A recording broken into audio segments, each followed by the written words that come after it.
Hello and welcome to Learnify English. My name is Mohit, and today we're going to dive deep into a topic that often gets ignored in English learning: cultural nuances. You see, learning English isn't just about vocabulary lists or grammar exercises. Those are important, but they're only one part of the puzzle. If you truly want to speak English naturally, you need to understand the culture that shapes the language. Culture tells us not just what words to use, but how to use them, when to use them, and even what not to say. In this lesson, we're going to unpack those hidden layers of communication that most textbooks never mention. I'll show you why a phrase like, "What's up?" isn't really a question, why silence can sometimes mean agreement and sometimes mean confusion, why saying sorry too much can sound strange, and how to build real rapport with people in English. So let's begin. Section 1.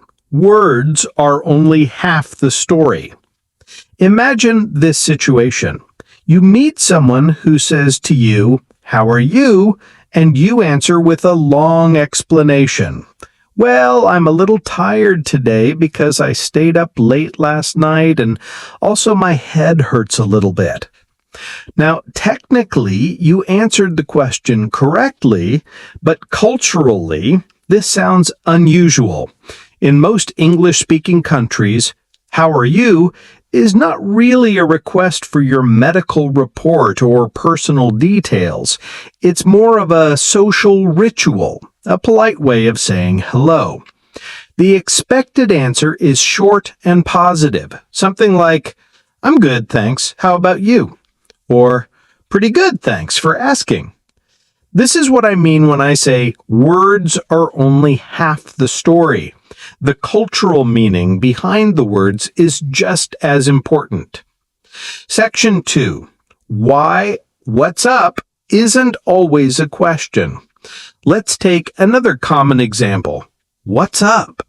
If you translate it literally, it sounds like someone is asking you to look at the ceiling. But in real English conversation, "what's up" is just a casual greeting, similar to "hi" or "how's it going?" Here's how it works. Example dialogue. Max says, "Hey, what's up?" You say, "Not much, just relaxing. How about you?" Max says, "Same here, just got back from work." Notice how the answer isn't complicated. You don't need to give a full life update. The typical responses are, "Not much, just chilling. Same old, same old." The goal is not to share deep information, it's to start a friendly exchange. If you reply too literally, like "the sky is up," people might laugh, but it also shows that you missed the cultural point of the phrase. Section 3. The invisible script of small talk. English conversations often follow an invisible script. These are unwritten rules that guide the flow of small talk. For example, imagine you meet someone new at a party. Script example. "Hi, I'm Sarah." "Nice to meet you, Sarah. I'm Daniel. So what do you do?" "I'm studying computer science. How about you?" "I work in marketing." "That sounds interesting." Notice a few things here. People exchange names first. The next question is usually about work or studies. The goal is not to dig deeply into personal issues, but to find common ground. In English-speaking cultures, this kind of small talk is very important. Even if it feels shallow at first, it's a way of building trust and showing politeness. Section 4. Topics to avoid. Another key part of cultural nuance is knowing what not to say. In many cultures, asking personal questions like, "How old are you?" or "How much money do you make?" is normal. But in English conversations, especially with people you don't know well, these questions can sound rude. Safe topics for small talk include the weather, like, "It's really sunny today." Hobbies, like, "Do you play any sports?" Weekend plans, like, "Any plans for the weekend?" Entertainment, like, "Have you seen the new movie?" Unsafe topics, at least until you know the person well, include money, religion, politics, personal problems. By avoiding these sensitive areas, you show cultural awareness and make other people feel comfortable. Section 5. Silence speaks too. Now, let's talk about something that confuses many learners. Silence. In some cultures, silence is comfortable. In others, silence feels awkward.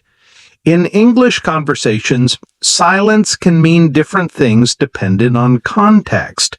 For example, scenario 1, silence as agreement.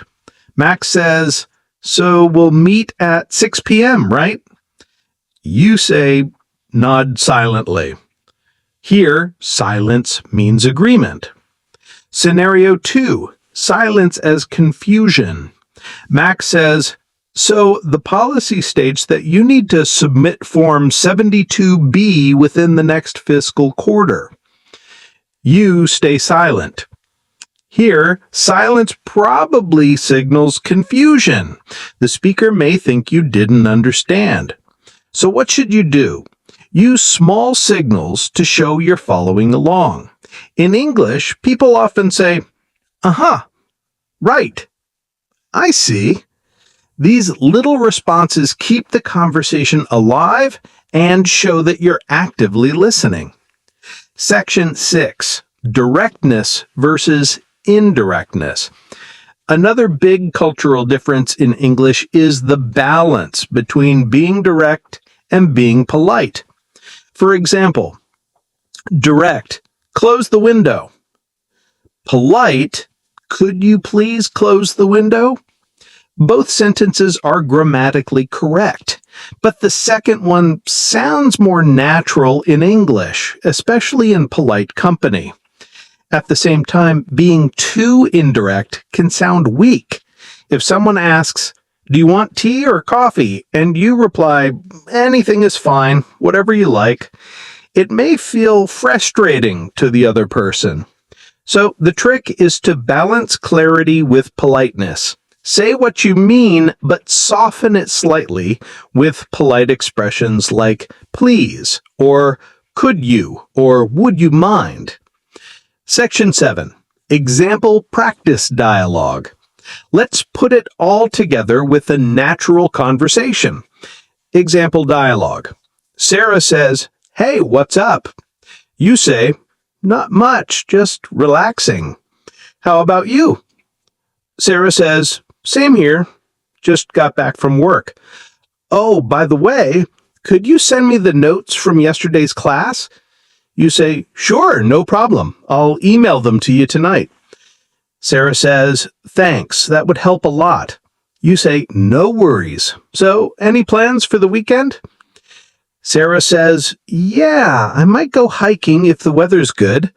You say, "That sounds fun. I hope the weather stays nice." Notice how this conversation flows smoothly because of cultural awareness. You greet naturally, respond politely, avoid silence, and use small talk to keep things going. If you're interested in exploring these topics in further detail, consider joining our weekly small talk sessions. It's a great way to practice and improve your conversation skills. You can see the details of our small talk class in the description below. Thanks for listening. Section 8. The rhythm of English conversations. Every language has its own rhythm, like music. English conversations move quickly with short pauses and overlapping speech. If you want to sound natural, you need to catch this rhythm. Think about music. Some songs are fast, some are slow, but each has a beat. Conversations are the same. In English, the beat is usually fast, especially in casual settings. Example: fast rhythm, casual friends. Hey, you coming tonight? Yeah, I'll be there. What time again? Around 7. Bring snacks if you can. Got it. See you there. Slower rhythm, informal setting. Good morning, everyone. Thank you for being here. We'll begin today's meeting with a quick review of last week's notes. If you speak too slowly in casual settings, people may lose patience. If you speak too fast in formal settings, people may think you're nervous. Matching the rhythm is key. Section 9. Interrupting versus overlapping. Many learners worry about interrupting in English, but here's the nuance. Not all interruptions are rude. Interrupting, rude, cutting someone off to change the topic. Overlapping, friendly, small sounds that show agreement, like yeah, right, exactly. Example dialogue overlapping. Max says, "So I was at the store and," you say, "Yeah, I know that one." Max, "and they were out of my favorite snack." You say, "Oh no, that happens all the time." This kind of overlapping is natural and shows you're engaged. It doesn't disturb the conversation, it keeps the energy alive. Section 10. Active listening skills. Listening is more than hearing words. In English, active listening includes eye contact, showing focus, nods and gestures, nonverbal agreement, verbal cues, short words like, got it, I see. Example, passive listening, unnatural. Friend says, "I had such a busy day at work." You say, silent, no reaction. Active listening, natural. Friend says, "I had such a busy day at work." You say, "Wow, really? What happened?" Active listening transforms your role from silent learner to engaged speaker. Section 11. Sarcasm and irony. Another tricky nuance. Sarcasm is when someone says one thing but means the opposite, often to be funny or critical. It's raining heavily outside. Someone says, "Wow, what a beautiful day." They don't really mean it's beautiful, they're being sarcastic. As a learner, sarcasm can feel confusing. The trick is to watch tone of voice and context. If the tone is exaggerated or playful, it might be sarcasm. Section 12. Figurative language. English is full of idioms and metaphors. If you translate them literally, they make no sense. Examples: break the ice means start a conversation. Hit the books means study. A piece of cake means very easy. If someone says, "This exam was a piece of cake," they don't mean dessert, they mean it was easy. Understanding these idioms makes your English sound natural, not robotic. Section 13. Nonverbal cues. Words are only one layer. In English-speaking cultures, body language matters too. Eye contact, seen as confidence. Avoiding it may look shy or dishonest. Personal space. Standing too close can feel uncomfortable. Gestures. A thumbs up means good. But remember, in some cultures, the same gesture has different meanings. Example, in an interview, keeping steady eye contact shows confidence. Looking at the floor may suggest nervousness. Section 14. Politeness and apologies. In English, sorry is used a lot, but not always literally. Sorry, could you repeat that? Means polite request. Oops, sorry, means small accident like bumping into someone.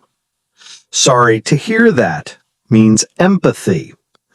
But using sorry too much can sound insecure. If someone compliments you and you reply, sorry, my English is bad, it reduces your confidence. Instead, say, thanks, I'm still improving. Balance is important. Use sorry for politeness, but don't overuse it. Section 16. Giving feedback in English. Cultural nuance also shows up in feedback. In English, feedback is often softened to avoid sounding harsh. Direct, harsh. This is wrong. Polite, natural. This part could be improved. Example, workplace feedback. Boss says, your presentation was strong, but maybe you could add more visuals next time. Notice how the positive comment comes first, followed by the suggestion. This kind of sandwich style keeps the feedback polite but effective. Section 17. Humor across cultures.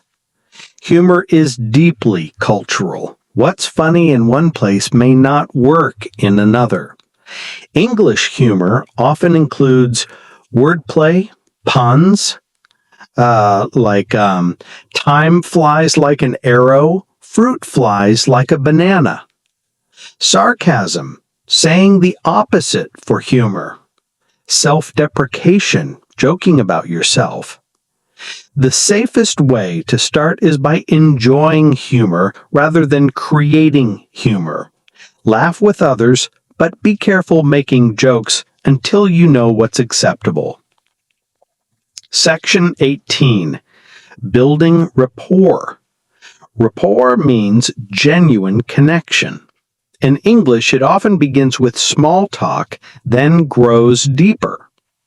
Tips for rapport. Share small details about yourself, like, I love hiking. Ask about others. What do you usually do on weekends? Show interest. That sounds amazing. Tell me more. Rapport isn't about perfect sentences. It's about warmth and sincerity. Section 19. Extended dialogue practice. Here's a longer conversation showing many cultural nuances. Example dialogue. Alex says, hey, how's it going? You say, pretty good, thanks. How about you? Alex says, not bad. Busy week at work, though. You say, yeah, I hear you. Same here. Alex says, so, any plans for the weekend? You say, I might go see that new movie. Have you heard about it? Alex says, yeah, I heard it's funny. Let me know how it is. You say, sure thing. By the way, could you send me the link to that article you mentioned? Alex says, of course, I'll email it to you tonight. You say, thanks, appreciate it. Alex says, no worries, catch you later. You say, see ya, take care. This conversation works because greetings are short and natural. Active listening is used. Yeah, I hear you. Polite requests are made. Could you send me the link to that? And rapport is built through small talk, like, any plans for the weekend? Section 20. Fast talkers versus slow talkers. One challenge learners often face is dealing with fast talkers. Some native speakers speak at lightning speed, especially in casual settings. Example, fast talker. So I went to the mall and I saw John. He said he would call later, but I don't think he will. It feels impossible to catch every word, but here's the secret. Even native speakers don't catch every single word. They listen for key ideas. Tips for fast talkers. Focus on key words, not every word. Ask politely. Sorry, could you say that a bit more slowly? Repeat back. So you're saying John might not call. For slow talkers, the challenge is patience. Some people take long pauses. Instead of filling the silence nervously, wait calmly and show active listening cues. Section 21. The power of pause. Pauses are powerful. In English, a pause can mean thinking. Well, I guess we could try that. Emphasis. This is incredible. Politeness. Pausing before a request softens it. Practice using pauses to sound more natural. If you rush through every sentence, people may struggle to follow. Controlled pauses give clarity and confidence. Section 22. When politeness becomes rude. Here's a strange cultural nuance. Sometimes being too polite can sound unnatural. Example, you want someone to close the window. Instead of saying, "Could you please close the window?" you say, "If you don't mind, and if it's not too much trouble, would you possibly be able to close the window for me?" This sounds overly formal and distant in casual settings. Balance is the key. Polite, but simple. Section 23. Adapting to context. Context changes everything. The way you speak with your best friend is different from how you speak in a job interview. Friend. Casual, fast, relaxed. Hey, want to grab a coffee? Interview. Polite, clear, professional. Would you like to meet for a coffee this afternoon? If you use wanna in a job interview, it may sound unprofessional. If you use long formal sentences with friends, it may sound stiff. Adjusting to context is a vital skill. Section 24. Mirroring and matching. One advanced technique is mirroring. This means subtly adapting your style to the person you're speaking with. If they speak slowly, you slow down. If they use casual phrases, you use casual phrases. If they laugh and smile, you respond with warmth. Mirroring makes people feel comfortable. It shows that you're in tune with them. But remember, it should be natural, not forced. Section 25. Building authentic rapport. Rapport is more than small talk. It's connection. To build rapport in English, share something about yourself. I love photography. Ask open-ended questions. What do you usually do on weekends? Show genuine interest. That sounds exciting. How did you get into that? Rapport grows when you combine language skills with warmth and curiosity. Section 26. Real-life practice scenarios. Let's go through a few scenarios to apply everything. Scenario 1. At work. Boss, can you send me the report by 3 p.m.? You, sure, I'll have it ready before 3. Notice, short, polite, clear. Scenario 2. With friends. Hey, what's up? You, not much, just relaxing. How about you? Friend, not bad. I just started watching that new show on Netflix. You? Oh yeah, I've heard it's really good. Do you like it so far? Friend, yeah, it's funny, though some of the jokes are a bit silly. You? Haha, that's usually the case. Sometimes the sillier the better. Friend, true. So, any fun plans for the weekend? You? I might go hiking if the weather's good. What about you? Friend? I'm visiting my family. Haven't seen them in a while. You? That's nice. I hope you enjoy your time with them. Notice small talk, showing interest. This conversation flows smoothly because of cultural awareness. You use active listening, humor, small talk, and polite responses, all in balance. Section 27. Common mistakes learners make. Over-explaining, giving long, detailed answers when only short ones are expected. Literal translations, answering what's up literally instead of casually. Silence with no signals, not using uh-huh or I see during listening. Too much formality, saying, may I kindly request you in casual chats. Ignoring body language, forgetting eye contact or standing too close. Avoiding these mistakes will immediately make your English more natural. Section 28. Action Plan for Learners. Here's how you can practice cultural nuance every day. Step 1. Listen daily. Watch English shows, podcasts, or YouTube. Focus on how people speak, not just words. Step 2. Copy short phrases. Repeat greetings and responses exactly as natives use them. Step 3. Practice small talk. Even a 1-minute chat builds confidence. Step 4. Record yourself. Compare your rhythm and tone with natives. Step 5. Reflect. Ask yourself, am I connecting or just speaking words? Section 30. Final thoughts. Speaking English naturally is not just about learning words. It's about learning the invisible cultural rules that guide how those words are used. Greetings like "What's up?" aren't literal questions. Silence can mean many things: agreement, confusion, or politeness. Politeness must be balanced with clarity. Humor, sarcasm, and idioms add color but require context.